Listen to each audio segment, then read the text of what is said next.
Hi, I'm Ashley Lawrence. I play Kirsty. Hi, I'm Pete Atkins. I wrote the movie. And I'm Tony Randall, the director.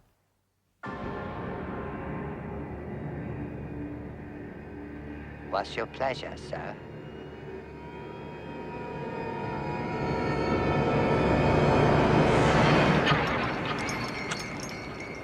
Jesus wept.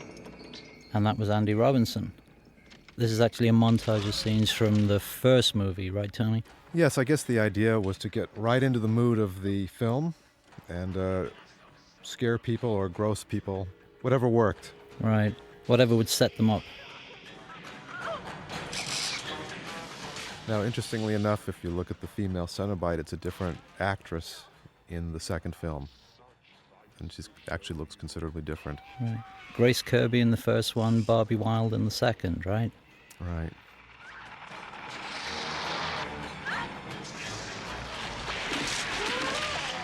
Yeah, well done, Ash. Thanks. Well, there's one that won't be bothering us anymore. That's right. No, don't do that. That's Doug Bradley. Now, if you notice in this montage, there's a moment where Doug rises up behind Kirsty. And one of the funniest moments I ever had on a movie set was on the set of Hellraiser when Doug was on a teeter-totter being risen up, and he was brought up and there was a technical problem, and everybody started solving the technical problem, and then Doug started to fall over, ending up on his face. Did it drive the pins further in? I don't think so.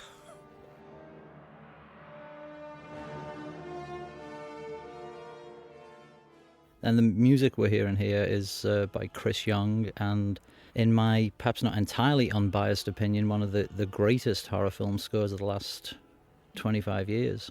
Been ripped off by many another composer since then. Well, I saw it in print that the Batman score done about a year later was very similar. Mm.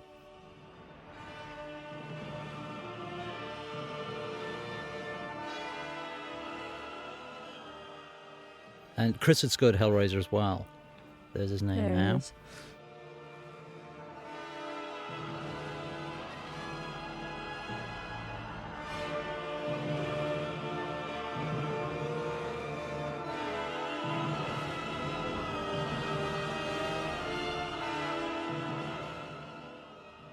Yay. God bless you.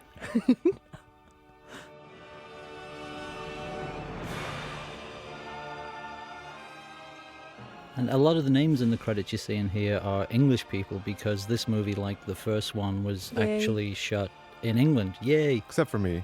I was well- born in Los Angeles. Now, you notice how the title recedes? That was actually done with a camera on a track pulling away from a title card, which is probably the last time in film history it was done that way. It really was done It that was way? done that I way. didn't know that. This is the face of a shortwave receiver, and the reason it's there is because for my entire life I've had an absolute fascination with radio and shortwave. And if you can read Morse code, there's a hidden message in the Morse code that you're hearing here. The hidden message also appears in 3 other of my films. I probably said that the last time I did this commentary, but it's in my life I've actually had one person find me and call me and say, and had got the message.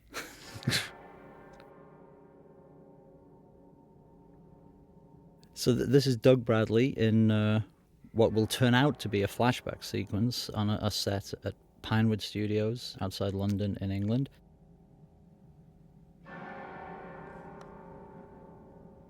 Although I didn't name him in this script, this character who's going to go on to become Pinhead was expanded a little in Hellraiser 3, which initially Tony also worked on with me.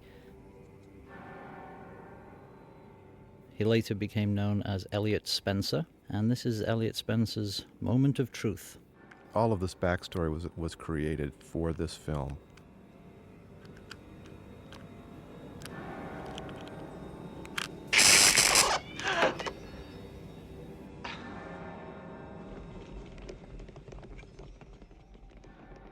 That's a great effect. Those are 8 grips somehow managing to be in synchronization, pulling up shades. Well, they're all ex-British Army, you know. That was a really giant box, wasn't it? Yes, it was about a foot square for that one shot.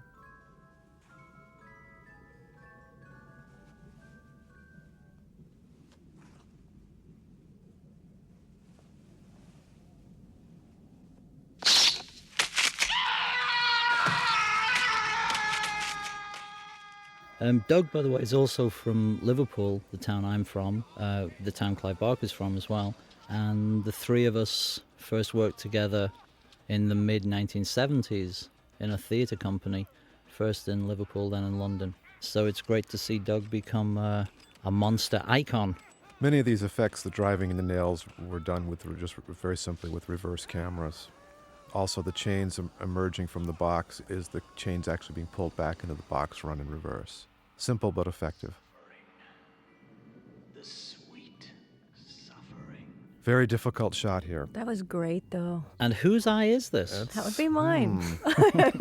This is a zoom lens and a dolly back, which is very difficult to maintain focus on. And it took us about an hour and a half to do this shot, as I remember. And Robin was the DP and Dave Worley was the operator? David Worley, yes. We're on a sound stage in Pinewood Studios.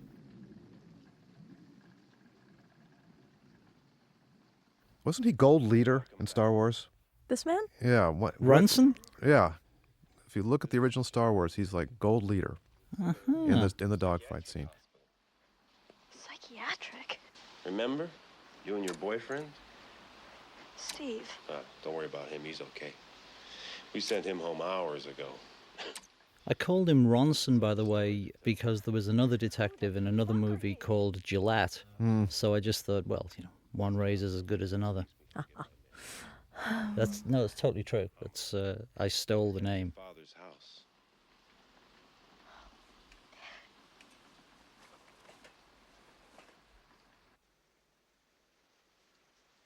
This shot was taken from the original film. We didn't go back and reshoot it for this one. So that's the house in Cricklewood, right? Now, I heard that someone killed themselves in that house. Oh, yeah, those stories. And 17 people died on the set of The Exorcist,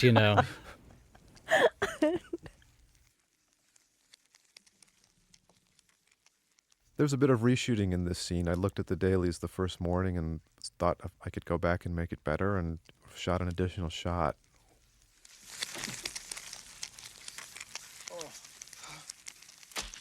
It's coming up. That was the first day of shooting. And this was the second day. No.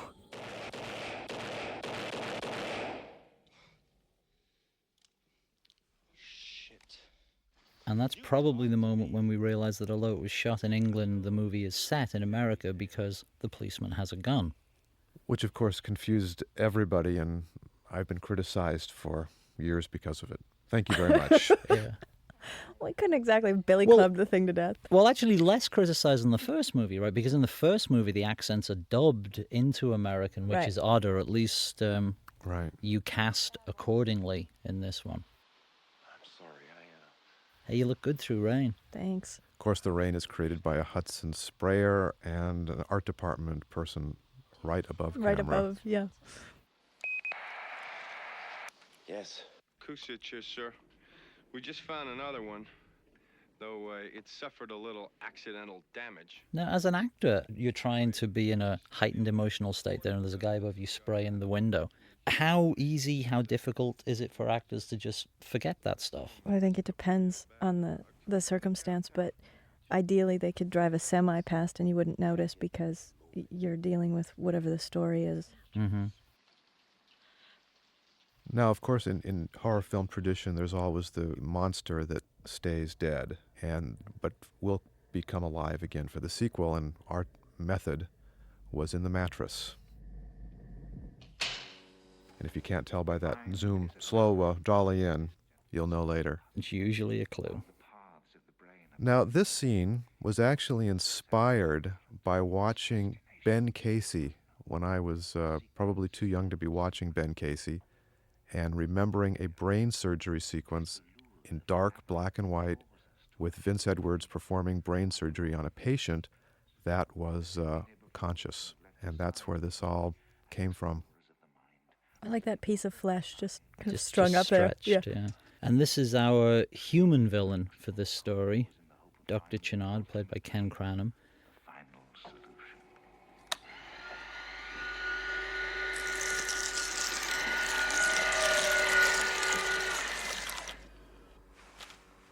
We have to see. We have to know. Dr. Channard, the new arrival of The monologue you're hearing from him was rewritten in post-production because handily Ken was wearing a surgeon's mask. And also, the name Channard is a combination of Christian Barnard, the doctor that performed the world's first heart transplant. Right, because I'd called this guy Malahide in my original script. He'd been called Malahide, and Tony changed the name. That was our first meeting, and I thought, this doesn't go very well. What else is this guy going to screw with? Is the wheelchair guy coming up, or is he later? He's later. Oh. 55 years and he still doesn't know my name? Oh. You have a drawing of him, don't you? Mm-hmm. That you did. Well, yeah. That Ashley did, right? And still have it. Them their story and take from them their pain. That was fun. I remember you were bleeding after this. Yeah, I was. So it was real glass, not candy glass? I think she surprised everybody with what happened. By managing to cut herself with candy glass. And there wasn't, I don't Now think that's No, there there method, wasn't. baby. Wasn't. There wasn't a breaking thing. there wasn't candy glass. I think it just happened. Yeah.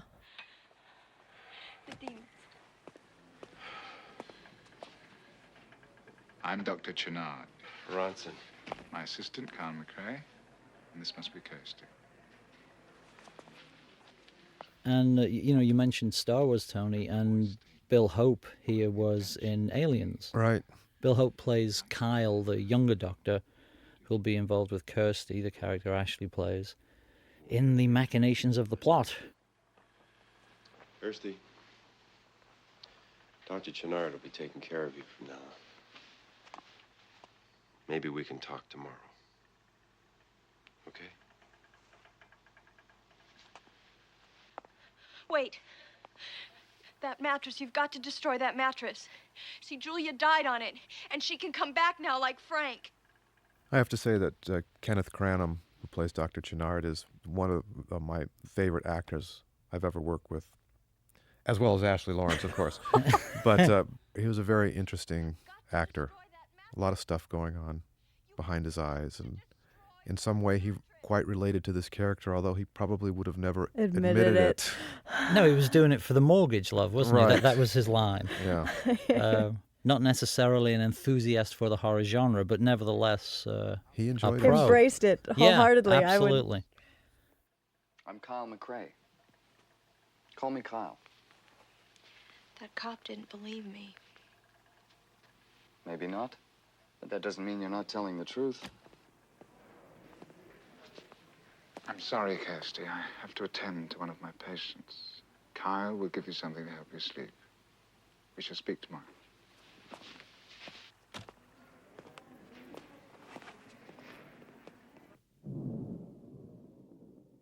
Exterior of Pinewood Studios, which you've probably seen in dozens and dozens of films, incling The Great Gatsby. And the optical above that, was that one of Cliff Culley's? Yeah. Who I imagine is retired now. However, he has done films dating back to Sink the Bismarck and many, many others. He worked with Michael Powell and Emmerich Pressburger, based out of Pinewood.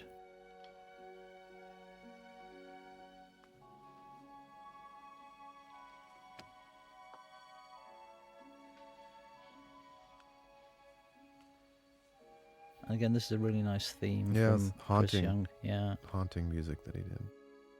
This is Ashley meeting the second female lead, Imogen Borman. Imogen Borman. No relation to John Borman, the director, despite Tony's nervousness that John might show up on set and tell him where to point the camera. Sad, huh?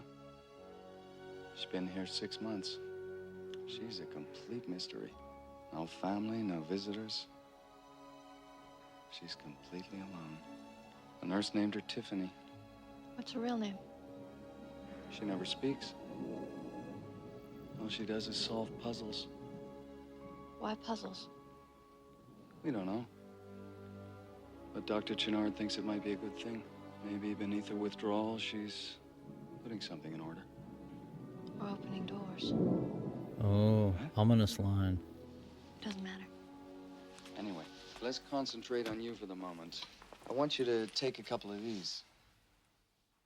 Was there a significance to room 107? Can't remember that one. I mean, we did bury several in-jokes and gags throughout the movie, mainly based on Jerry Lewis's telethon. Which we were watching.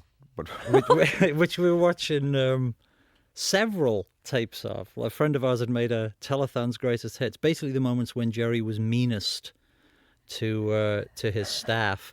So a couple of the lines, some throwaway lines of dialogue, which were added in much later drafts when I was over here in America working with Tony on it. 105 years and he still doesn't know my name, just to mix up with the cards. So if you're a real Hellraiser completist, you probably need to go out and check out all the telethon tapes to catch these things.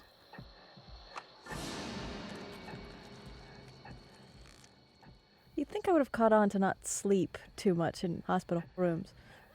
Well, you know, poor Kirsty. I mean, this is literally hours after the events of the first movie, so it's not like you'd had time to gather your senses. Figure it out, yeah. Break bad habits.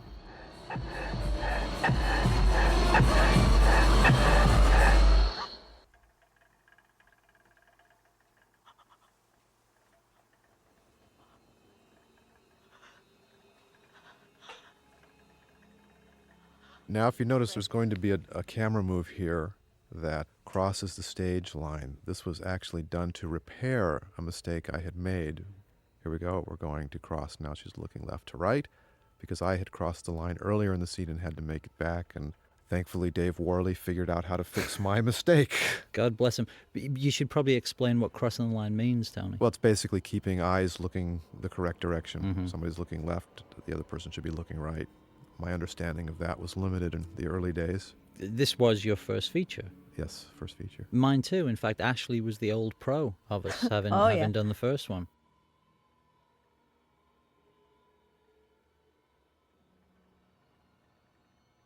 I must say that the putting the blood to the lips was actually the cameraman's idea. Tony, you keep saying that every time we do these commentaries. It was in my first draft, believe me. Of course, that might mean that Robin was paying attention to the script and you weren't, but...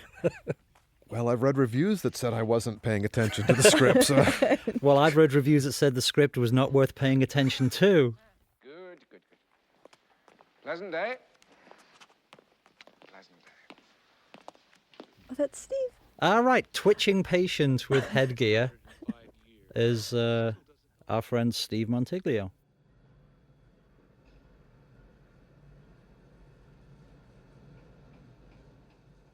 I also want to state that this sequence predates Silence of the Lambs.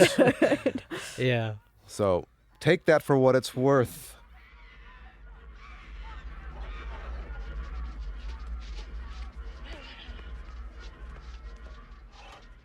Now, there's some interesting casting choices in these crazy cameos, Tony, right? Yes, I believe, I don't remember who he was. Well, he was an actor. Yes. But I think coming up, this one...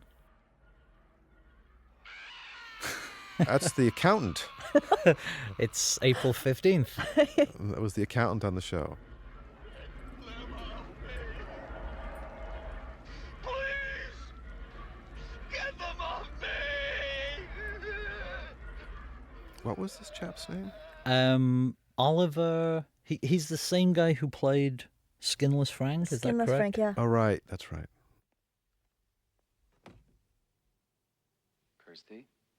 Kirsty, you all right? I had a visitor. Now, the artificial sort of sound-stagey look here is actually intentional, giving the film kind of an otherworldly quality, which was kind of the theme of the first two. Kirsty, your father's dead. My father's dead, and he's alone, and he's still suffering. Dr. Channard, I'll get Dr. Channard. You take it easy. I'm sure he can help. That shot from behind her is actually one of my favorite little bits. The opening shot of the sequence with the window above. The window. Yeah, it's nice. Back to the camera.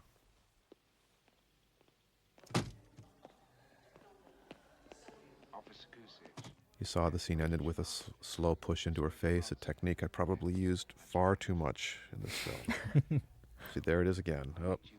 But techniques like that are very interesting because they're usually invisible to the audience, right, because they're not too showy, but it says that something important is happening inside the character. Right. I just didn't want them thinking you were doing it to amuse yourself, Tone. Dr. Channard? This all must have been going on forever. Kirsty? The part I know about. The part that destroyed my family. That must have Well, here I've actually You're changed reversing it. I'm- Yeah, what does that mean? It was him. Now, some of these sequences, the wedding, are outtakes from the first film that were never used. It was Frank and Julia. And you notice there was a little jump in there because I think the negative cutter destroyed part of the negative, if I recall correctly. Really? But that could be incorrect, so don't want to hear from any Yeah, lawyers don't want about litigation that. about that. You ruined my client's career. But there's more. It was the box. It was a Now, oftentimes people have asked me about these puzzle boxes and how they worked, and they were basically manipulated from underneath, and there were 4 or 5 of them to create each individual movement. There was never a functioning box that did everything. I know, and people are very disappointed about that. What, that each is in like a various stage of unrest kind of thing, and it doesn't. Well, that it doesn't Yeah, really no, exist. yeah, exactly. I've been asked at conventions stuff, but but how do I get a working one? Oh, Now, whether they that's a little mean one that'll disturbing. actually open the doors to hell or just move around and make pretty motions, I'm not entirely sure.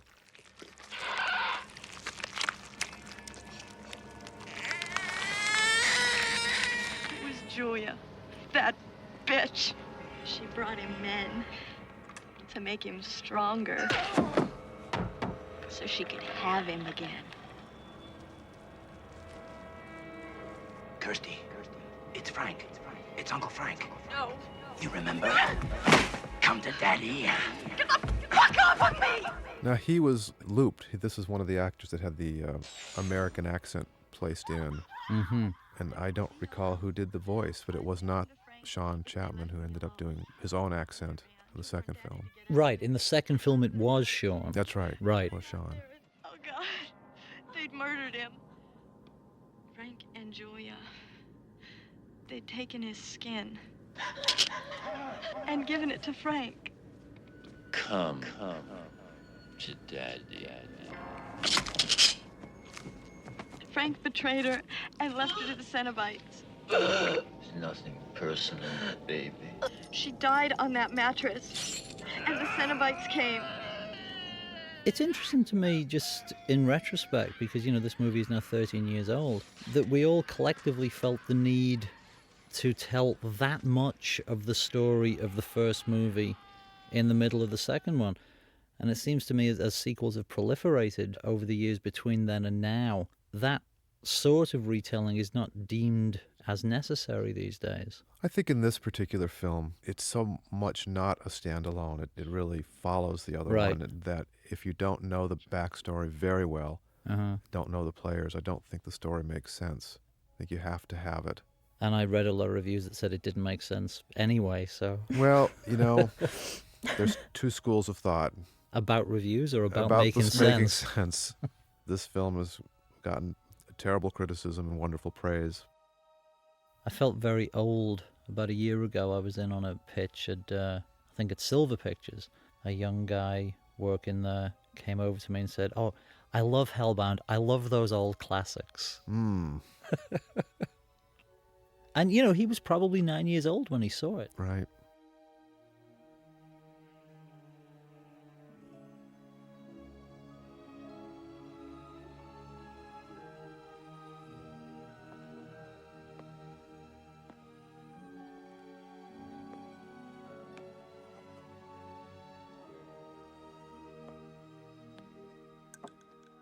This set was called the Obsession Room. As you can see, there's pieces of artifacts from his obsession with the occult. The room was built on a 4-foot rostrum, allowing the effects people to get underneath it to be able to manipulate the box, which you'll be seeing later on in the film. And is that also where is that with a mattress, where they had to pump stuff through the mattress, or is that a different It's set? the same set. Uh-huh. Same set. Yeah.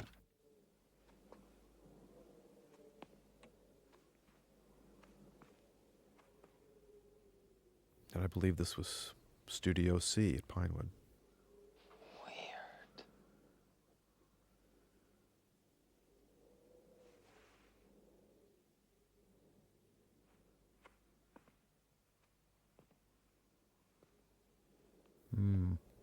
Young Cal beginning to suspect that all is not well with his mentor, Dr. Channard. There were some really disgusting things in those jars. Well, this was the brainchild of Mike Buchanan, the production designer, and he became quite obsessed with this room. You see the light there on the desk, and there's a white piece of paper glowing? That is actually a page from the script that Robin Vidgen, the cameraman, put there to create that effect.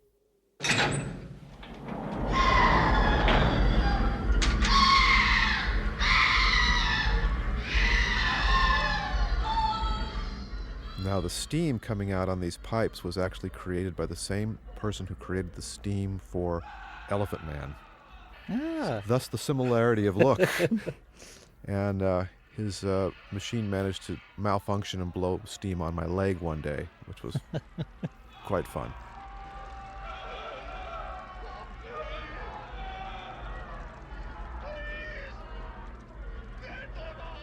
That was your second most interesting accident on set, right? The first being the glass of water that wasn't? Yeah. Tony is a teetotaler, or was a teetotaler. And there was a young PA, production assistant called Gavin, I believe, nice guy, who Tony needed a glass of water when he was shooting. And Gavin ran off to the refrigerator and opened it and saw a glass of what appeared to be water. So rather than pour a new one, he brought the glass of water to Tony, who threw it down in one. With a vitamin. With yeah. Vodka. And I stumbled around the rest of the day, probably some of my best work on the show. What is he doing? What is this?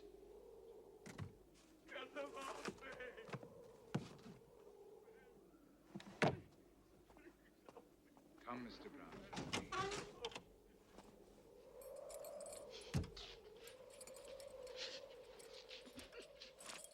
Now, this entire sequence was very controversial in terms of getting the rating for the United States. In the theatrical version, this particular scene hardly survived. It had to be cut so severely to get the rating. In all subsequent video releases, it is intact. I believe the video is not rated. And I think that seeing the edited version is quite rare. Yeah, I think that's true, although not all video releases. It was originally released, both versions, right? 80% not rated, 20% rated.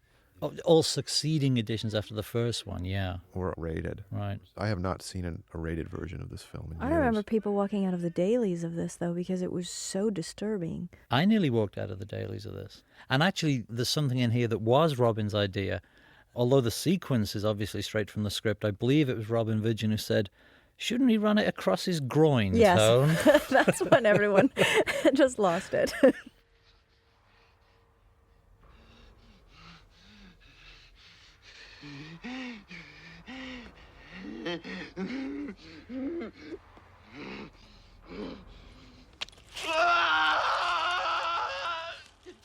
Oh. It's all rubber, folks, all plastic. The actor is feeling no pain. No actors have been harmed in the making of this film. Except psychologically. Well, yes. Now, to help you, take yourself out of the scene for a moment, when Julia comes out of the mattress, which I hope doesn't give it away for anybody at this moment, Channard is hit in the face with splattering blood, and that was actually a one-shot me with a squirt gun.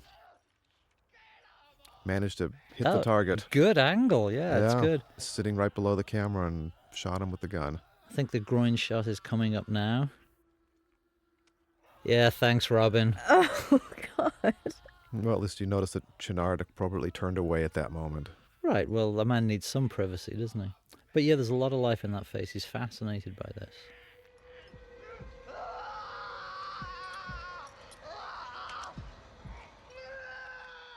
And here we go. Boom. Squirt gun. That was good. And this is a reverse camera. The actress had to begin the scene up and then sunk back down, closing her eyes. Right, and that gives a really eerie feel to the way she opens them. And it's such a startling contrast anyway, that actress's blue eyes against all that red.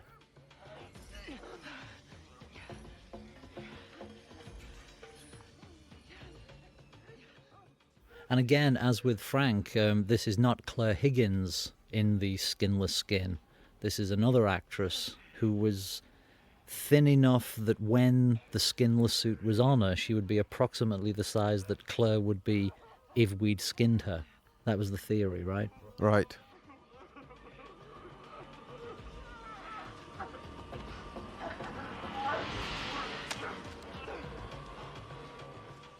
And we never got Kirsty to go skinless, did we, Ash? That was a shame. No, but I got to wear a skin. Oh, that's so I was right, doubly skinned. Right, right.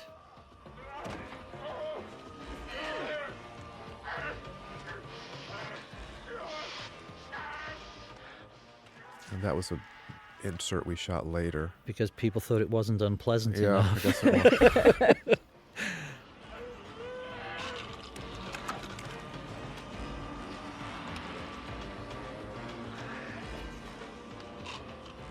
And Chris Figg was doing second unit for you, or? Yes. Chris Figg, who was the English producer of the movie, shot second unit for Tony.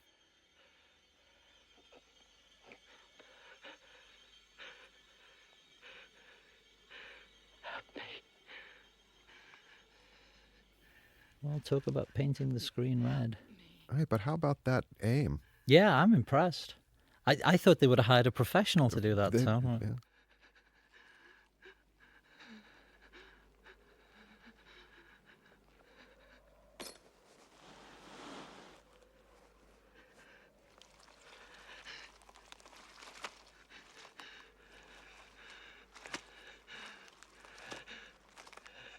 But Kirsty could have ended up skinless. I mean, I'm sure in one universe, Hellraiser 3 would actually have been the consummation of the romance between Kirsty and Pinhead. Yeah.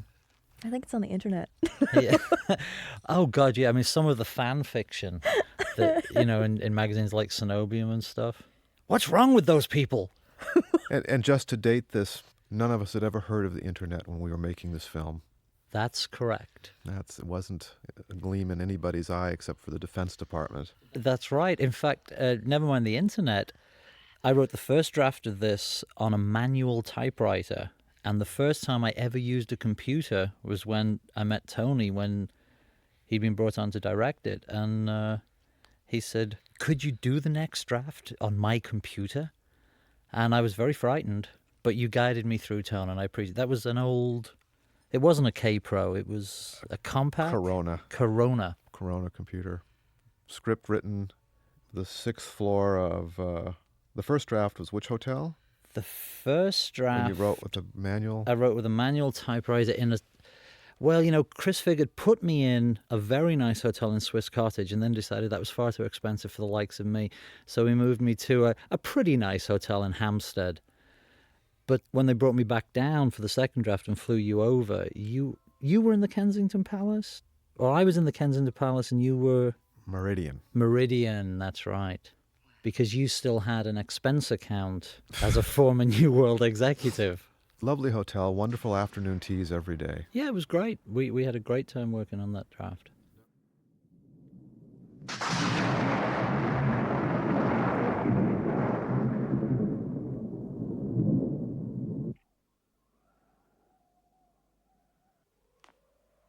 Now, we had an interesting set visitor this day. Director Ken Russell visited and was watching some of the shooting here, as I recall.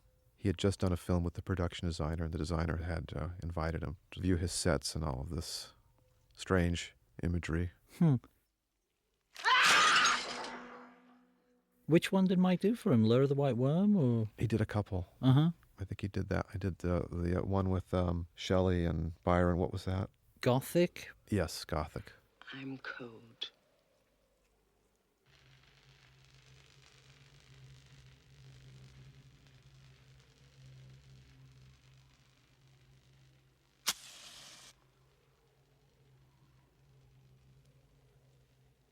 course, we would never have an actor smoking today, God forbid. Especially an actor playing a doctor. Yeah. Well, I continue to write smoking scenes into my scripts. Rebel. But politically correct directors and producers take them out. Moral cowards that they are. Well, I recently did a show for Fox Network where I had a character smoking, and it was a big deal to have it approved. Really? Yeah. Smoking cigars, and it was a period piece.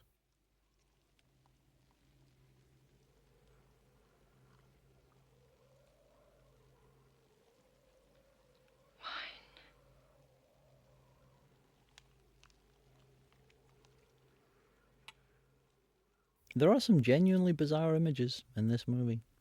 Skinless woman in a white linen suit, sipping Chardonnay, stealing a drag from her new boyfriend's cigarette. Right. Also, the heater on the floor was used in a George Michael music video after this. English rock star. The same prop was used. Noticed it on MTV a year later. I thought you stole one of those heaters. Or you wanted to. Just don't look in my garage. Yeah, right.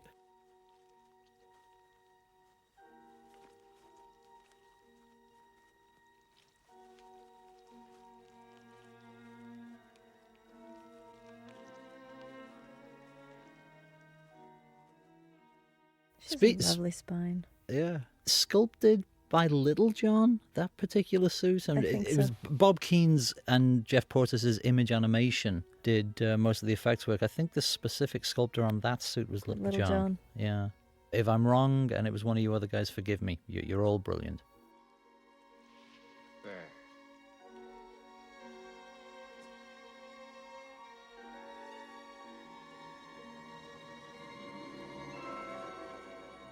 The Bride of Frankenstein. Well, Speaking of prop survivals, the very same radio that you saw in the opening sequence that Tony talked about, when we were shooting Hellraiser 3 in North Carolina, the production designer Steve Hardy, who'd worked on this movie with Bob Keen, but was production designer for number 3, ordered a radio to match, because we were shooting more of the backstory of Elliot Spencer. And he ordered it from a prop house in New England, and the same radio showed up, which he had not tried to get.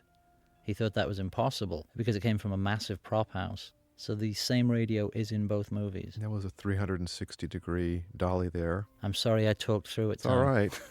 Tell him about it now while he lifts her dress. It's just complicated. A lot of lighting changes that are invisible. Now, oddly, it was the kiss, not this moment, that elicited the most groans in the theatre when I first saw it in the theatre. Yeah.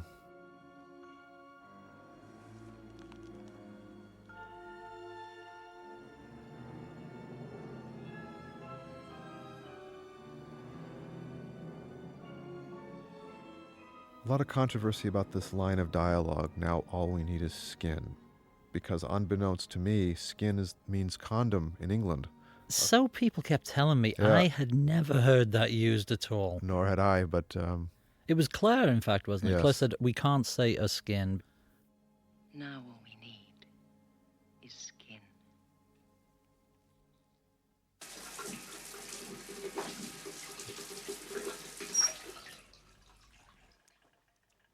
I didn't actually realize how difficult it was to get a break in the movie business, because I was very lucky in the sense, as I mentioned earlier, Clive and Doug Bradley and I had all worked together in theatre for several years, back in the 70s through to the early 80s.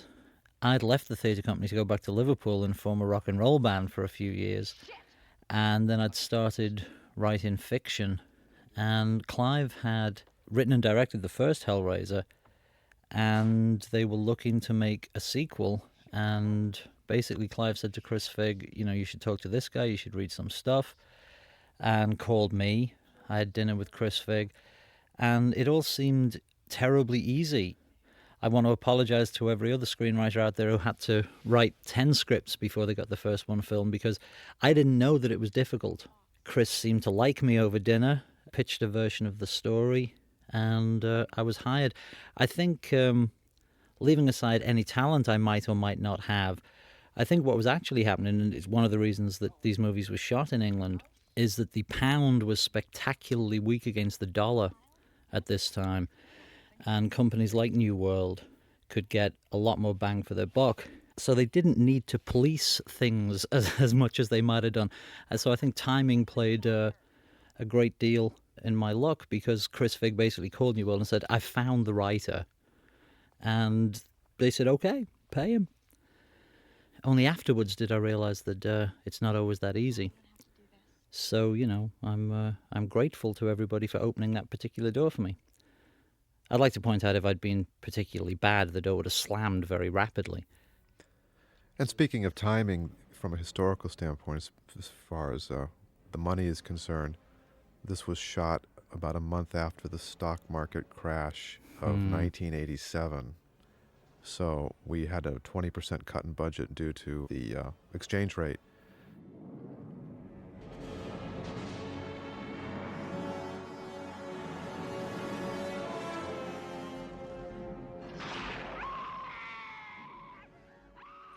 This moment with this exposed woman here is something I would like to say I would never do again, because I think it was shamelessly exploitive for the film.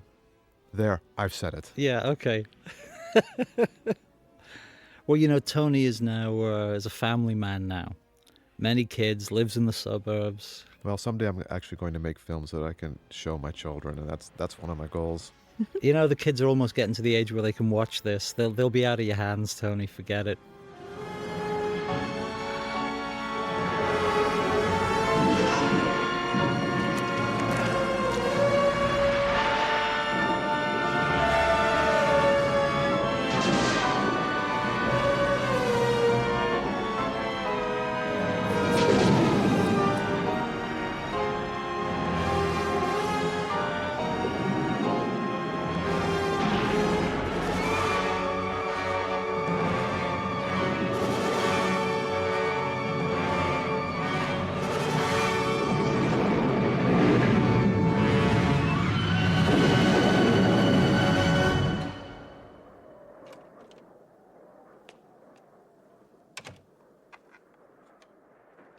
Prior to this, I was a vice president of production at New World. One of my projects at New World was the original Hellraiser that I was actually brought on mid-production to sort of straighten out a bit. And after working pretty extensively on some reshoots and recutting, I had asked my boss at the time, Steve White and Bob Raimi, bosses, if they wouldn't mind that I leave and direct the sequel. And after a little bit of cajoling, they said yes, and that's how it happened. And before that, I was in visual effects and film editing. So I did have technical background, but virtually no directing experience. And of course, many people would say it shows. But growing up here in Los Angeles, I became quite fond of staying up late at night and watching the horror films, which is the only time you could ever see them. This is the days when video cassettes did not exist. And I saw almost everything in the middle of the night, hidden away somewhere, so nobody would know. I loved horror films, and I always have, and continue to, and it's a genre that I like, and it's a genre I actually like working in. I think it's a lot of fun, and hope to continue it. There's the classic, The Bride of Frankenstein, of course, I think is possibly my favorite, quite like Rosemary's Baby. But also there's certain science fiction films that also influenced me pretty heavily. And one, I think in terms of a mood, a couple of them. One was Invaders from Mars, the original version. I've always was quite affected by that. And another one, which was more of a fantasy film, but it had this very downbeat mood to it, which was actually this anti-war film called The Boy with Green Hair. And although it's not really a horror film, when you see it when you're young, it is horrific. When you actually growing up and finding your body has been altered in some way, and you're looked upon as a freak from that point. And I think that in many ways is a horror film theme. That film has always stuck with me. Oh yeah, I grew up obsessed with the stuff, both the literature and the movies. And again, you know, in England growing up, it was studying the TV guide to learn when, you know, the one screening of the one horror movie would happen that month and staying up late to see it. I always loved that stuff. I always wanted to do it. I I remember very early on in my career, such as it is, an executive said to me, well, Pete, we've got to get you out of this horror ghetto. And I like the ghetto. Until the triumph of social realism in the middle of the 19th century, most art, mainstream art, was fantastic in nature. So it's a fine tradition that nobody need be ashamed of working in. And in terms of the movies I like, again, it would be pretty obvious classics. I mean, my two favorite Hollywood fantasy movies are King Kong and Bride of Frankenstein. My other favorite movie is Jean Cocteau's Orpheus, or Orpheus. They would be the three movies I would take with me to a desert island, I think. I grew up, obviously, when Hammer was still, not perhaps in its golden period, but its later movies were still playing theatres when I was a kid. And a lot of the earlier ones were reissued on double bill, so I did get to see horror movies, at least in the theatre, quite early on. I remember being strangely impressed as a pubescent 14-year-old by Ingrid Pitt seducing all the other actresses in The Vampire Lovers when Hammer discovered in 1971 that lesbian sex could help sell horror movies. But I remember thinking at the time that, well, everybody seems to think it's cool that Ingrid Pitt is biting on Madeline Smith's breast, but would we think it was as cool if Christopher Lee was sinking his fangs into Peter Cushing's neck? I don't think so. Kyle?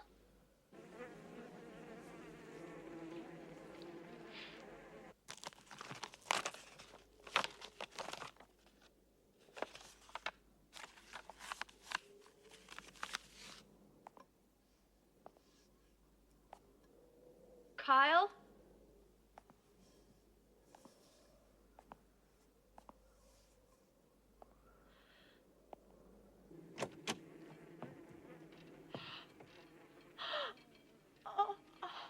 But now, Ashley, you, on the other hand, had no interest in the genre at all, No, right? Or... no, none.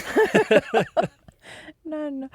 I'm too easy to sell, I think, with suggestion. I never went to these films at all. Because they can get under your skin, because they can freak you out. I guess, yeah. I just was never drawn to them, but I enjoy working on them. Did working on them rob them of their power over you? Can you now watch other horror movies and not be affected because you think, oh, been there, done that? Kind of, yeah. I'm pretty good at being able to talk myself down when I'm watching one. Pretty good at taking a punch, too, apparently. Yeah. Well, that's a nice scene, that showdown between stepmom and daughter.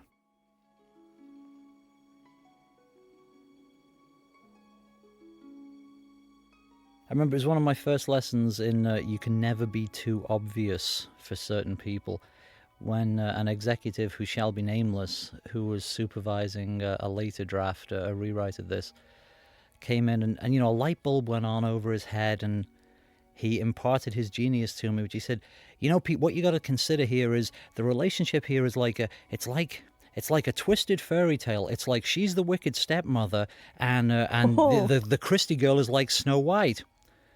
All of which are lines from the dialogue in the draft he'd read, but like I say, you can never be too obvious. Although, as ever, the good moments in this, like any other movie, are the moments that are least obvious.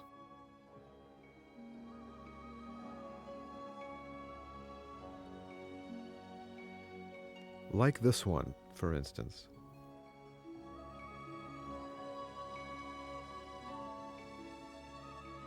Well, yeah. I mean, I don't know if we can... Yeah, we'll tell this. Now, I remember being astonished at what a nice, innocent guy Tony was, when months later he said to me, my God, of course, it's a teenage girl playing with her box. Like it had never been a teenage girl playing with her box.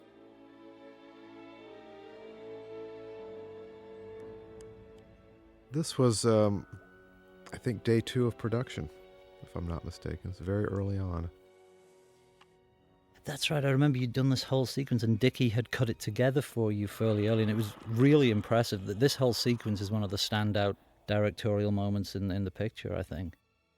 Dickie I mentioned then was Richard Marden, who was the editor who worked with Tony on the picture, a venerable institution of the British film industry, and somebody you got on very well with. I mean, you were happy to have a seasoned editor like that on your first picture, right? Absolutely.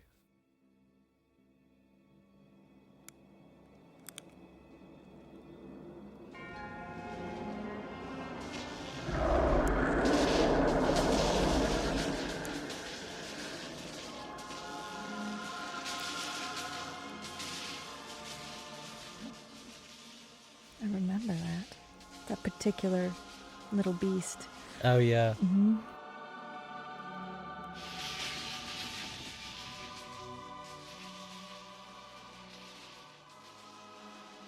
Yeah, because it was furry. And you're so fond of... Perhaps the listeners would be interested to know that despite Ashley's lack of enthusiasm for the horror genre, she is enormously fond of rats. Oh, she yeah. used to have pet rats. Several times you had pet rats. She'd breed them, feed them to her German Shepherd. Well, that bit was accidental, but... Rodent affinity. But you do love rats, right? I mean, do. dumpster rats. You'll think, oh, how cute. Oh, when you yeah, no, see- actually the twitching headdress fellow in the hospital scene, Steve, our friend, Yeah. we went to downtown LA and went on like a rat quest. So they were all celebratory because there's plenty of food and things to do for rats downtown in Los Angeles. And we went and watched them. It was like Templeton from Charlotte's Web, swinging off the rafters and things. The rats, not us. Yeah.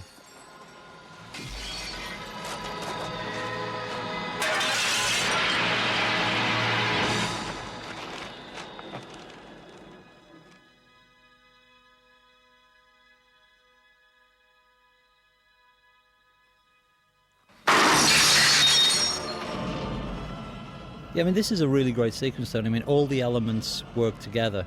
Right. You know, the score swells at the right places, the lighting is impeccable, the timing of the thing. It's all done, it's very simple, sort of old-fashioned effects, wind machines. Mortar cannons is what they called, I guess, when they were shooting all that stuff out, debris. The walls are pulled apart by people. When it's wood on rollers, etc. Mm-hmm.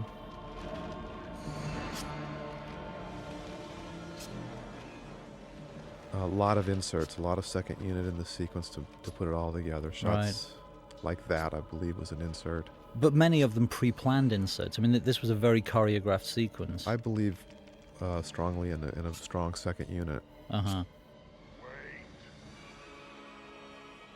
And here is the grand entrance of the Black Pope of Hell. It's very regal. Very regal. Very papal. Actually, we should introduce the other Cenobites. Like we said earlier, Barbie Wilde in this movie is playing the female Cenobite.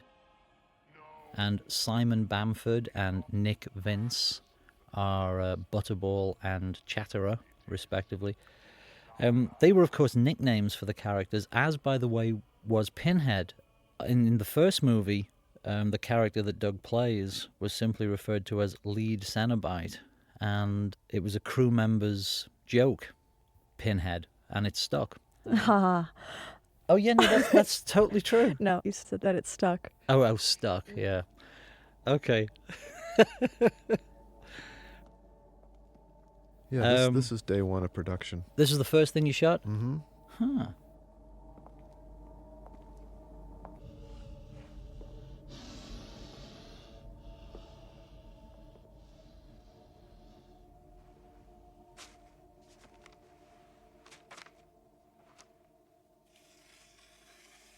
Obviously, we have a manipulation of the box from underneath the set.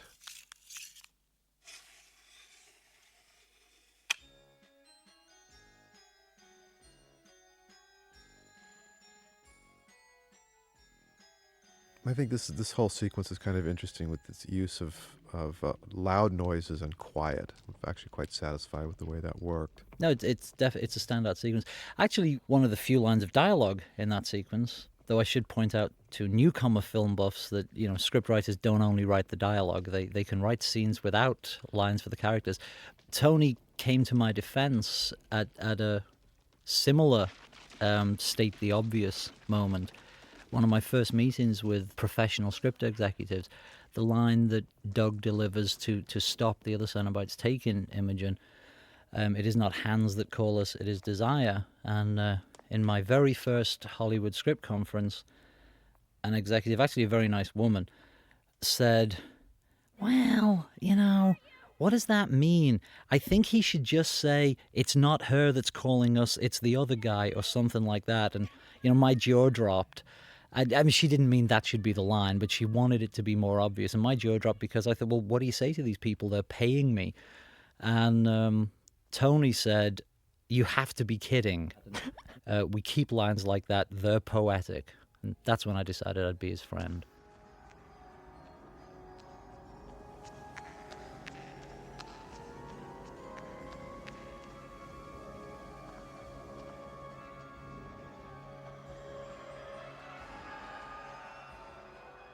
The matte painting you just saw of this carnival, the little trivia there's some cranes receding off into the distance, giving it a depth, and there's numbers on the cranes that actually match the numbers on the crane seen in the office scene when Jimmy Stewart is talking to, and I forget the actor, in Vertigo, the setup for the whole plot with the wife, where he's working in a shipyard.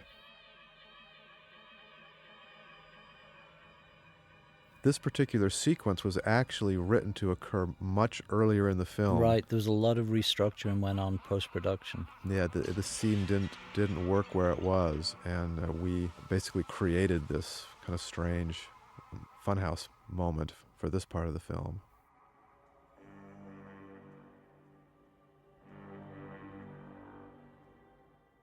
Those weird greens and reds that played over Imogen's face, and earlier the blues and reds that Channard and Julia had walked through, were some of the first things I saw that you shot. And I thought the whole movie was going to look like a Dario Argento picture when I saw that stuff, because those great saturated, suffused colors.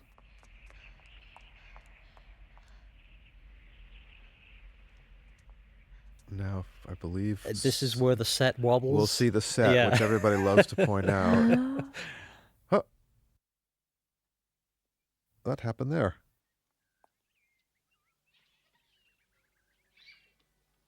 This is interesting. Well, I'm assuming that we are watching exactly the same cut that you'll be watching. This is a restored sequence that wasn't in the theatrical version, wasn't in the first few video releases. Showed up, I think, first on the Image Laserdisc, though it had always been in the Japanese theatrical print. But this is now yet another variant because we didn't have the head of the sequence, Tony, right? The sequence we saw in the Laserdisc release included Kirsty at the door, seeing the front door of the house. Those are not my feet. I caught on from the first one with the maggots. Right. No, our memories may be fading. We'll see how it goes. I don't remember where that sequence fit in. No, I think the sequence is in the right place, but it seems to have been trimmed following its reinsertion. It's possible. Yeah, who knows? Kirsty, we thought we'd lost you. So sweet of you to come back. How can it send us back, child? We're already here. And so are you. And again, Ash, I assume working with actors in heavy prosthetics is the same thing as working with technicians throwing rain at a window. It's like you just see past that. You believe in those characters you're facing. You don't think, oh my God, it's Doug in a rubber mask. Well, Doug believes in the character he's playing so much too, and that helps. Right, so if they project well to you. Sure. Right. Well, it's dark. They're dark films. It's a dark place to go emotionally. It's not like playing a high comedy, although at times it feels like it is. It's very, very close to high comedy. But he is in his own hell, child, and quite unreachable. I don't believe you! But it's true. He is in his own hell, just as you are in yours. And what about you? We have no more surprises. We've always been here. But please, feel free. Explore. We have eternity to know your flesh. I think it's interesting that you use the phrase high comedy, because I think any heightened moments in whatever genre have similarities with others, and I think full-blown horror can often relate to high comedy. When I say full-blown horror, I mean stylized, supernatural, metaphysical horror, as opposed to blood and guts. And certainly, by the way, in a very early draft of this movie, I think the sort of pre-first draft, possibly a draft that Tony didn't even see, I had, and I admit, overindulged my fondness for high comedy, and the odd couple here, Channard and Julia, had engaged in very inferior Noel Coward style repartee, because they were just, they thought they were so cool what they were doing together, and there was a lot of very arch would-be comic dialogue, which Chris Figg persuaded me to trim back a little. I have such sights to show you. And the scene we just saw of the three people in a tub with chains was not one of the visions I'd put in the script. That was something Tony needed put in. Oh, well, perhaps we're not going to get any further comment on that.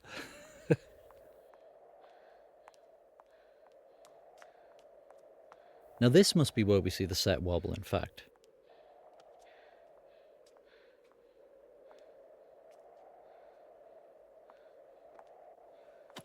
Oh, there it went. And again. Masked with a sound effect.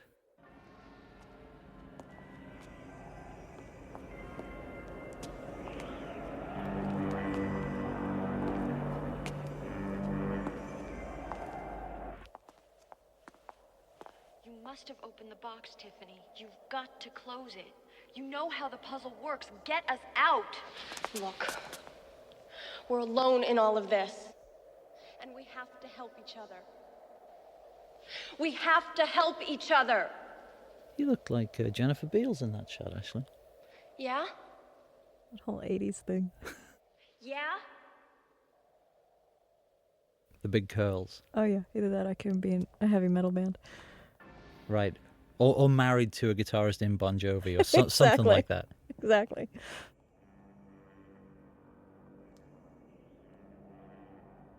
This set was just basically a catwalk in the middle of a giant, not this is a matte painting, clearly. The set itself was just a catwalk with a painted cyc going around 270 degrees around.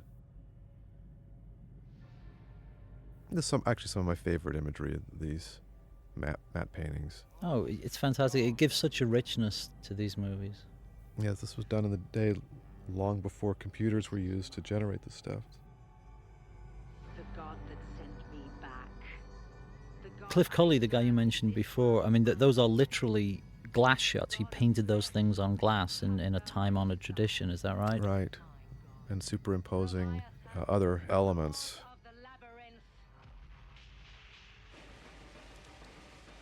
It's a little bit of stroboscopic backstory for Dr. Channard. For you freeze framers out there.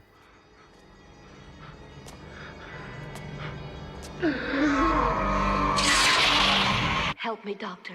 Help my daughter. Can you help her? But this is what you wanted. This is what you wanted to see. This is what you wanted to know. And here it is.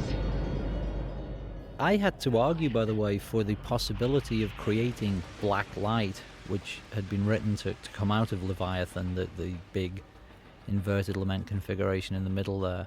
And I think the black light looks great.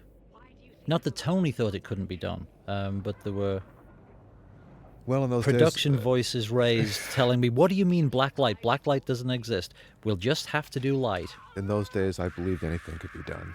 Well, that's a sad comment. It implies that you no longer believe that. Now you know.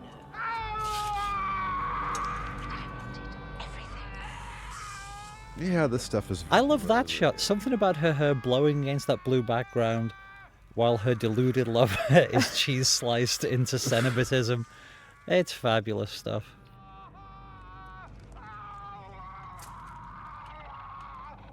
Well, Everybody wanted to know how you make a Cenobite. So we showed them. This is the way.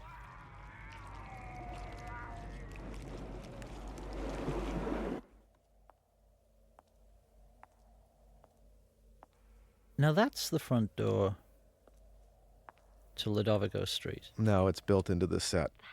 It is the front Right, door. But yeah, but no, I was frightened that was the header of that sequence we'd seen earlier. No, I think it must be. This in is the when right she spot. goes in and meets who she believes to be Larry. Thinks she's going to meet Larry. I want you to wait for me, but if I'm not back soon, real soon, I want you to get out, and I want you to get home.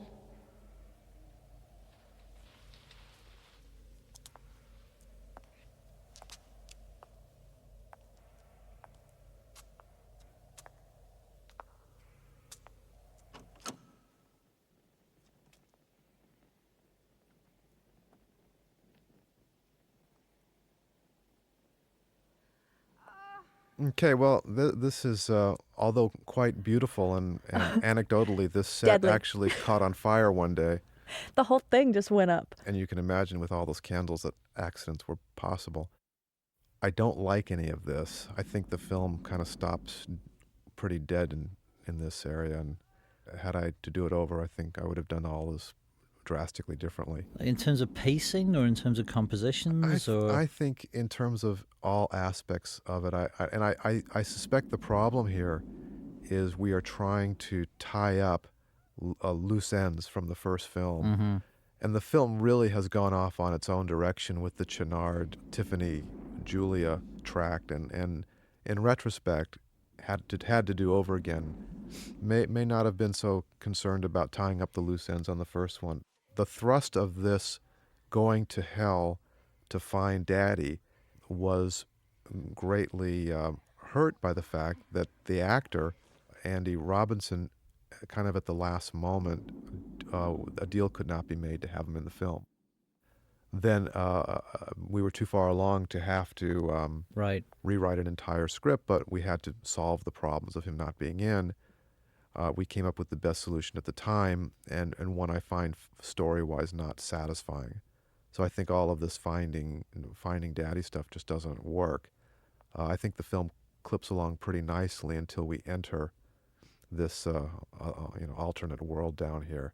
And although I think the execution is fine, it's the I think the story has stopped and will, once that element is disposed of, the film picks up pace again. But there's this very dry section here, and I think there's a lot of visual panache in here trying to save it in a heroic and exciting manner, but I've never found it to work very well.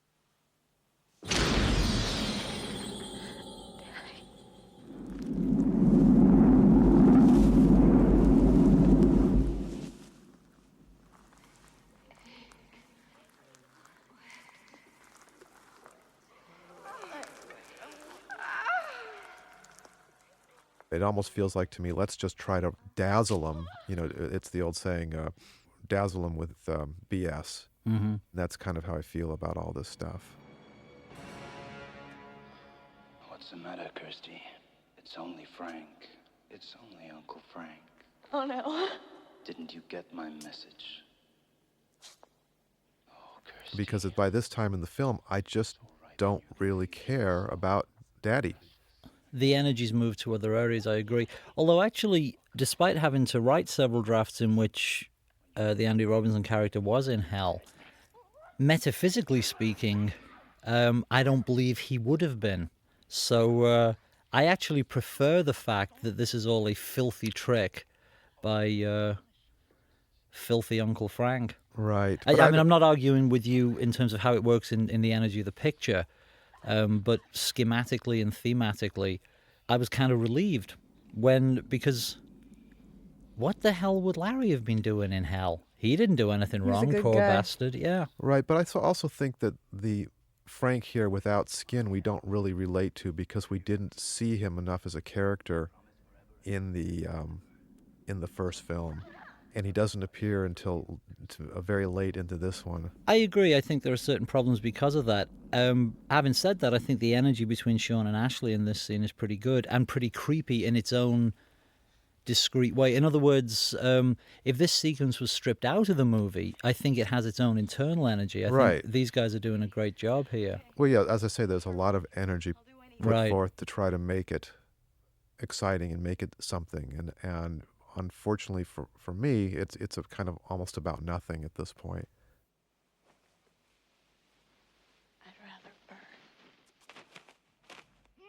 That line scared me so much when I read the script, Pete. I'm like, oh God, how am I supposed to say that? And ironically, that's the line that made the most sense in the whole movie to me. When you were actually doing it? When I was actually doing it, yeah. Huh. Besides the fact that the set caught on fire, but... Yeah, right. Besides the literal, yeah, it really did. No, I think, I mean, like I say, while I might agree with some of what Tony's saying, I think this is one of your best scenes in the movie.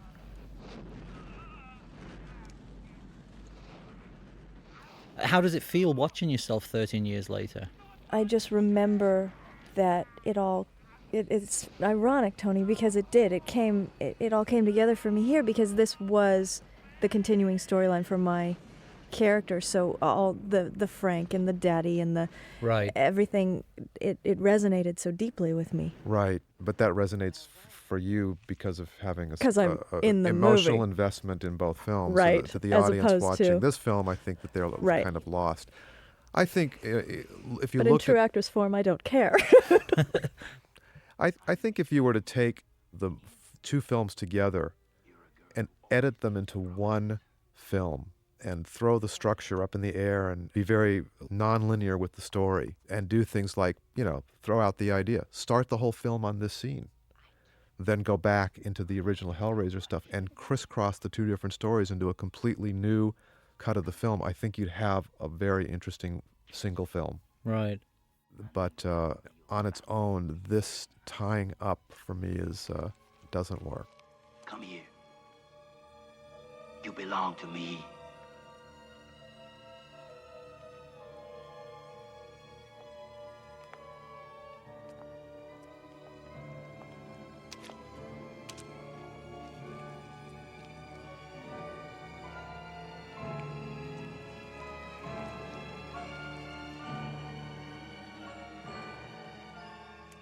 See, then you would understand that this is a revenge moment here, and although we know it from the story, I don't think it doesn't resonate here.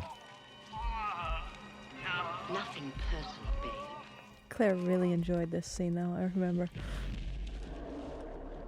That, unfortunately, that fire going up behind her severely burned her back. Right. As we recall. Well, let's not freak the audience out. I mean, not severely. Well, it was a pretty welting. It wasn't the flames. welting? Oh, yeah, the flames didn't hit it, but it was the heat. I remember the heat, and I remember it being very red afterwards. Oh, yeah, but she's not scarred or anything. No, exactly. Well, I'd like to think so. Sounds very dramatic, doesn't it? Never able to show her back again on film.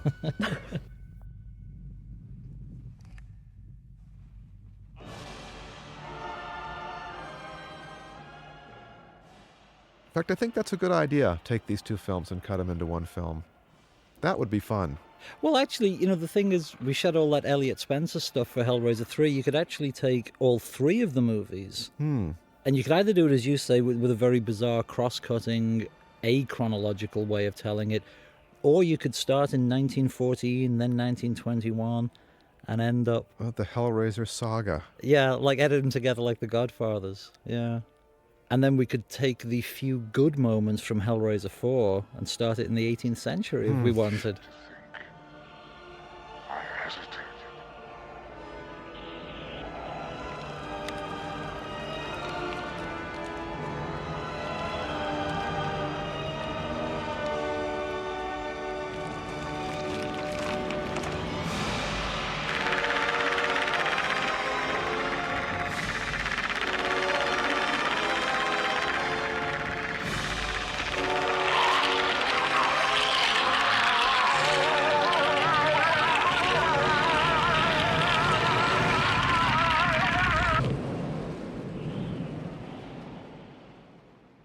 This entire production was done in London, England, outside of London in Ivor Heath at Pinewood Studios.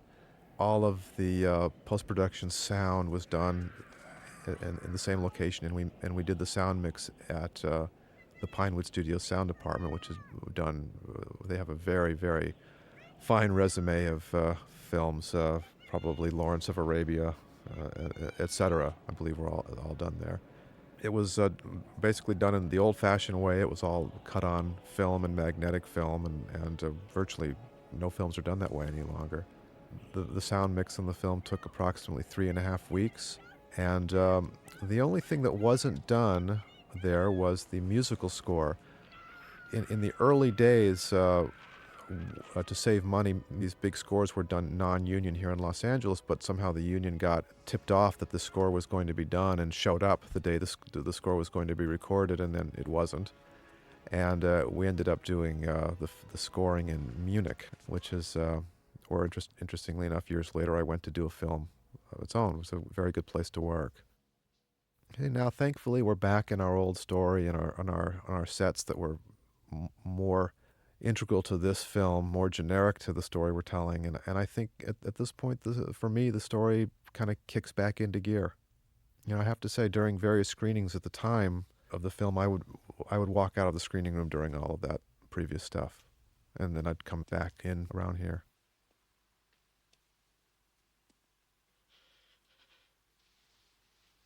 Daddy, I'm sorry. I'm so sorry.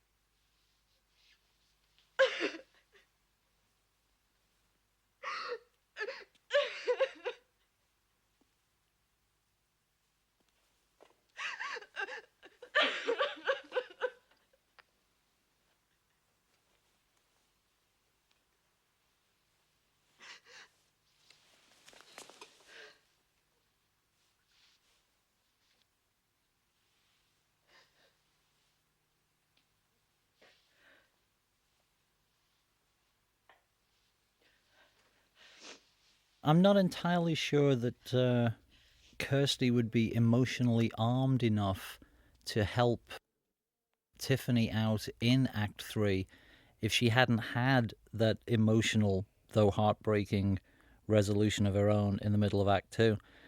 She can be lifted to become a kind of ersatz adult. Not that you don't look very adult, Ash. But it's like you never know the consequences, you never know the domino effects. Like, I understand what you're saying in terms of the pacing of the movie, but I don't know if Kirsty's ability to help in Act 3 would have seemed to have come out of nowhere, would have seemed to have been less realistic. But I think had we been armed with the fact that we would not have had Andy Robinson in this film, there would have been... Yeah, absolutely, there would have been a different way to tell the thing from the get-go, of course. Rory Fellows was the stop-motion guy that did these nice... Yes, I believe so. This is all very old-fashioned front light, back light, stop-motion animation. Looks charming, but dated.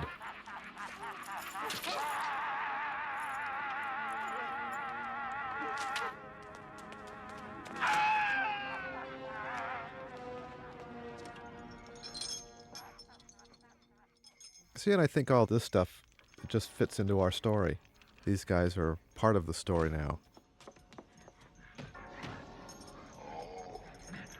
No boxes. Such a shame.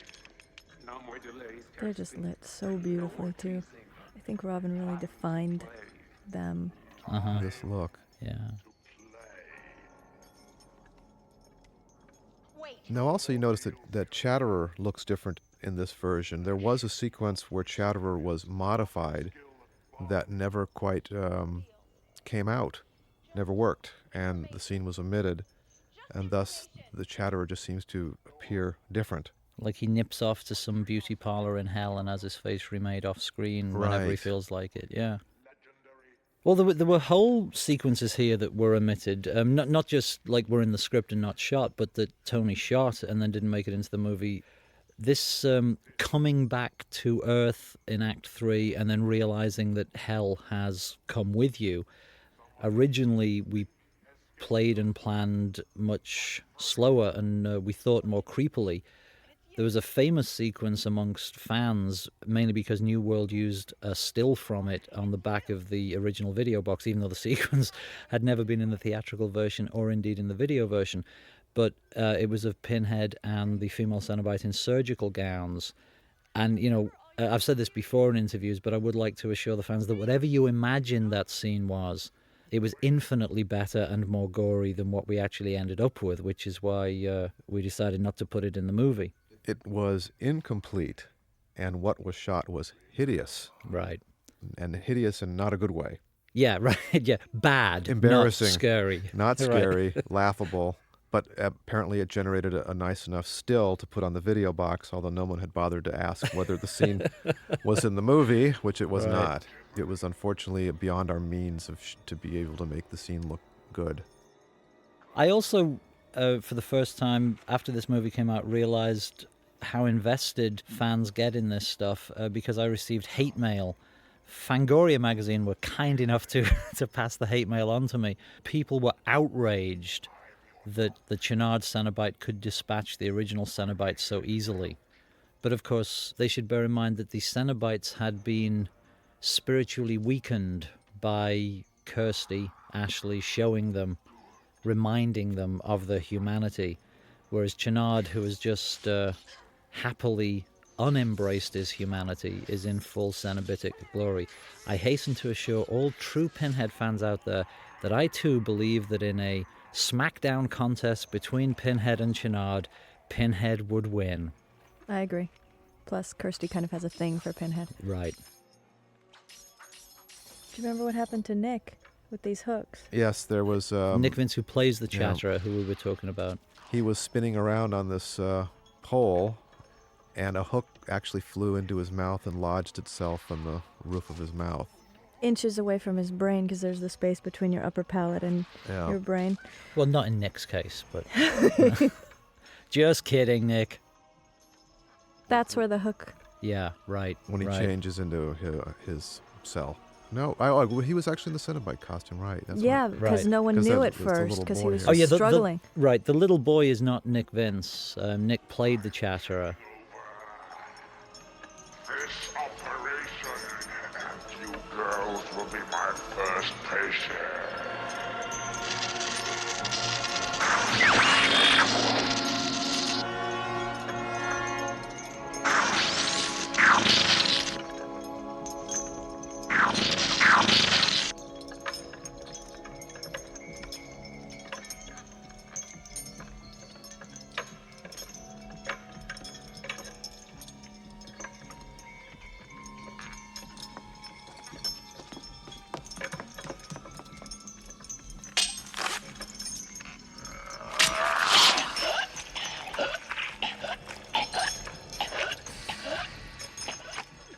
Ah, that's lovely. Although Channard looks cool, you gotta say that.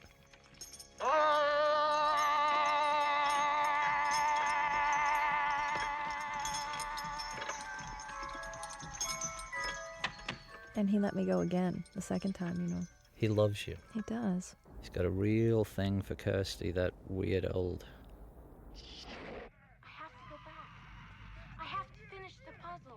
Well, obviously Kirsty has a daddy thing and is Right. drawn to Pinhead. Yeah, the ultimate stern father. Exactly. Daddy, I've been bad. Yeah. Well, he would certainly know how to give you your medicine, young lady.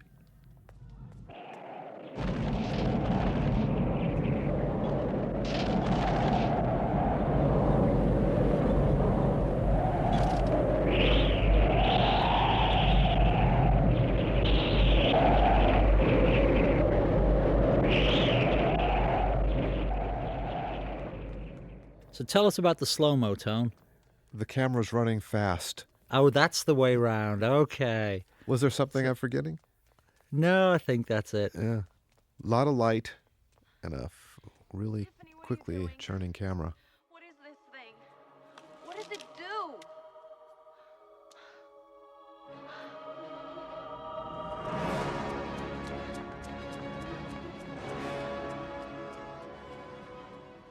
The emotional functionality of using it at that point was to lend even more energy to this when they have to speed up, or? Well, to lend significance to the moment of Right. re-entering the pits. How'd you Right. decide on the shape? That was something Tony and I came up with together. I did not have it invert into that shape in my first draft. Diamond, yeah. In The original draft I read, it was a creature or some. It was like a. It was giant a jellyfish. shapeless, shifting, almost Lovecraftian globule of huge, pustulant evil at the center of hell. When Tony and I were in London the first time we met, and There's that black light. yeah, we love it. And look what it does to people. It's fantastic. I can't remember the sequence, but I know we came up with that together, and we both knew it was much better than The Great Beast. Partly because it seems more a logical outgrowth of the orderedness of the Cenobites and their particular hell.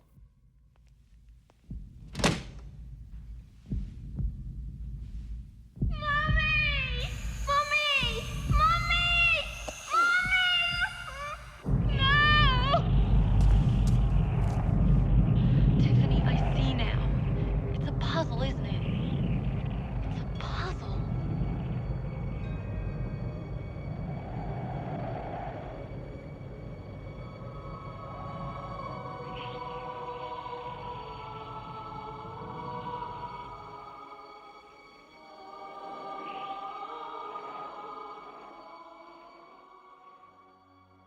Also, the now I recall in the music, the horns of hell, the deep horns you're hearing that are pulsating in there are actually spelling out God in Morse code. Right. That was Mr. Young who felt the need to establish the presence of God. That's because right. He came from a well, he's a Christian. He's a practicing Christian. right, and he felt that there had to be a balance, and he didn't feel it in the film, so he put it in the music.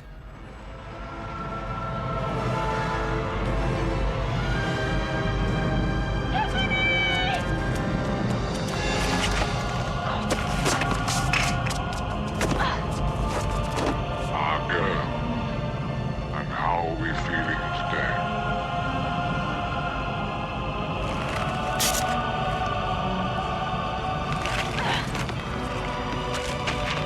You have your whole lives behind you now.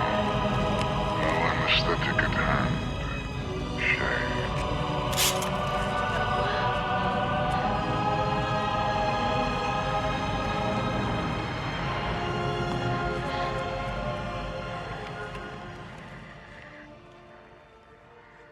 In the actual Channard floating sequences, there was an older stuntman called Bronco. Is that right? Plays Right. Channard in the... Well, what had happened is Ken did it originally on the first day of shooting. This was probably 2 or 3 days worth of work, but he ended up with an injured neck. Right. And could not go on again. So we had to use double. So we should have made that drill bit through his skull stronger then, shouldn't we? Didn't hold well enough. Right. See, I think you're right, obviously, Tony, that stop-motion stuff looks dated, but I think it also looks timeless because of that. I think with all horror movies, they get to be good when their timeliness is removed. They have the initial visceral appeal when they are timely upon their release, and then they go through a weird decades-long doldrums. Right. And then, as soon as the timeliness no longer matters, the underlying qualities can come out, and I think that sort of highly stylized, just like with your lighting and the other stuff, the more stylized moments of this movie are the moments that make it enduring such as it is, I think. Well, as I say, it's charming. I recently have seen a lot of films where creatures are created all on the computer, and they all have a look, which I find not charming. For instance, Stuart Little, which I saw recently, to me is just not. It just felt like I was watching a Macintosh computer. Right. Is what it felt like, and it sort of bothered me where this stuff has a dated but more interesting look. But that just might be the generation that we're from. Right. Your case is closed, Tiffany. I'm afraid it's time. That particular hand cut was probably one of the moments that people remembered the most, as I recall. Just that little slice of the hand. It's so often the little things that upset people, isn't it? Yeah. We can relate directly to that. Most people probably can't relate to Yeah. being turned into To a being Cenobite. truly buggered up the way Channard was, yeah. That sort of floating penis from hell that's attached to Channard's head, wonderful effect. When budget was no limit, i.e. on paper, was meant to proceed directly from the core of Leviathan's darkness to Channard's head. But we couldn't actually ever show that.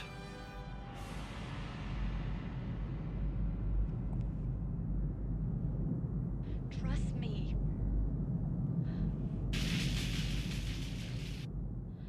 Now, I don't know if most people got it when she says "trust me." It's But it's actually my voice. It's Ashley's voice. Right. Mhm.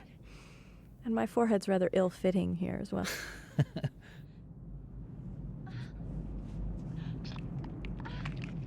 Although we should point out for the 10% of people who don't understand, this is actually still... this is It not is Claire. Ashley and Claire's skin. It is Kirsty and Julia's skin. But only... I guess not in the next shot. The No. next shot but one does it become... Yeah, this is all still Claire. This is still Claire. And now... Because Tony had no, me wait. smile. Wait, this is still Claire. That's Claire, right. As soon as No, this is you. No. No, No. right. That's me. Yeah. Tony has me smile. And then you guys broke Yeah. for lunch, and I was sitting there in that Caro syrup for an hour. I remember because there's nothing to evaporate, so it was very, very cold. Because it was Caro syrup and coffee. And England. Let's not forget in winter. And England in winter. And my Caro syrup soup. Yeah, you're both native Californians. Yes. So the English winters were particularly unpleasant Nasty, for you guys. nasty. Yeah. Well, as you recall, I spent this entire production sick and going to the infirmary and Right. trying to... Not as sick as you got on the next visit. Do you remember that terrible cold you got? Was that on post on this, or was that on something that else? was something else, but that was just the flu. You were totally laid up, yeah. No, this was just weeks of having a cold.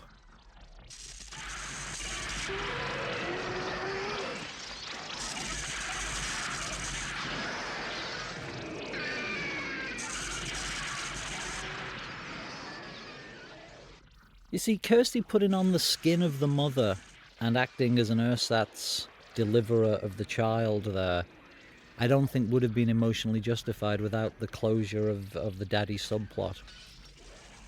Right. But but we don't care about character and emotion, do we, Tone? It's just about pacing and visuals.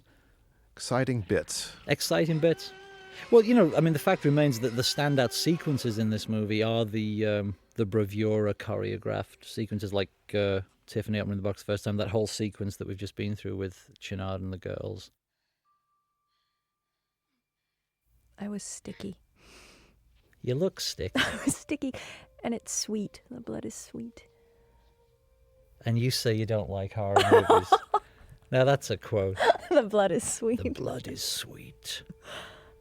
Come, Kirsty, the blood is sweet.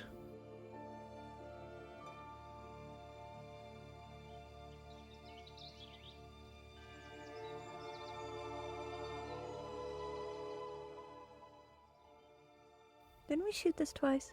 We did. Did we? I believe We so. might have. I think there used to be there was dialogue here that... Right, that's right. That didn't... What are you going to feel- do? Open a puzzle box shop? Something dumb. But there they go, off to their lesbian relationship future. I have seams up the back of my hose, I'm noticing, in very high shoes. Yeah. This is lovely. Well, pine it was wood. an all-male crew, Ash. What can we tell you? It was all them cockneys. Here, can you get her in some seam stockings, mate? Nice legs on that one. Get some stockings on it.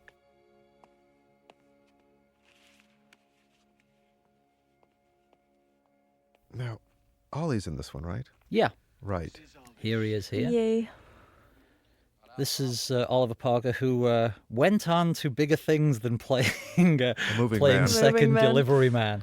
Ollie directed Othello and An Ideal Husband, and had also done a lot of acting and directing in the theatre.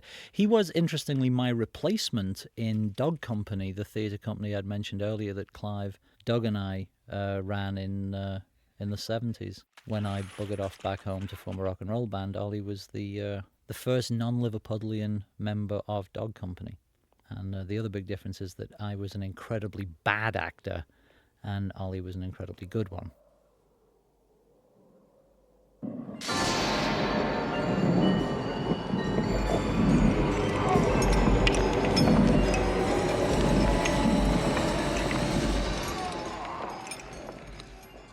That is not Doug in the Pinhead makeup, that is Jeff Portas.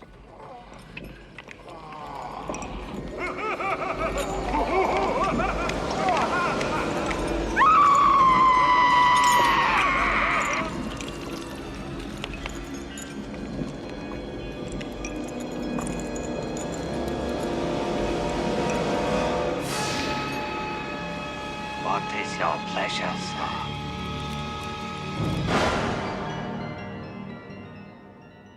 And that's Little John. That's one of the sculptors, as Jeff Portas is from Image Animation, and so is Little John there. Interestingly, that ending was originally meant to be Julia herself rising from the mattress as Queen of Hell, because the theory when this series started, the theory between Clive Barker and Chris Figg, was that Julia would be the continuing character, would be the sort of female Freddy Krueger of this series, if indeed series it was going to be.